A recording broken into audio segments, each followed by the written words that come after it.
Hello everyone, today we're out here flying with Caroline and she wants to learn how to do a split S. So I'm gonna do a little demo flight for her and I'm just gonna show you guys and her how to do a split S and kind of just explain it along the way. So let's go ahead and get in the air.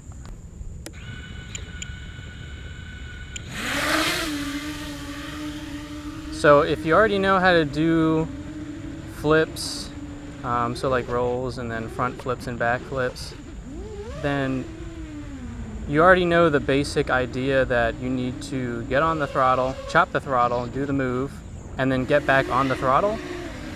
And that same idea applies here in a split S, except the actual motion that we're doing is a little different. So the motion itself that we're doing is going to be a half roll and then a half forward flip, or I'm sorry, a half back flip.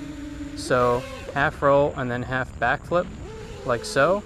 And you can see I just get on the throttle, cut it, execute the move, just like you would with a basic flip.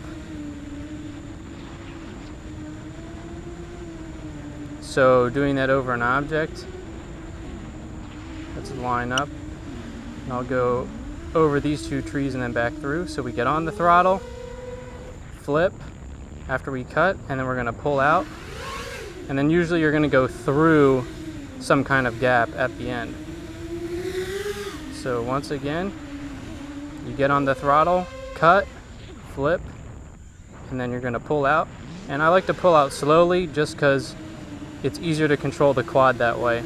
Another thing you need to keep in mind is that you need to maintain some forward momentum while you're on the throttle before the move. So if I'm on the throttle and I flip, I didn't make it over those trees and I'm actually going backwards. So just remember, you got to keep flying forward. You might need to pitch forward before you actually roll and then pull out of the move. So that is pretty much it.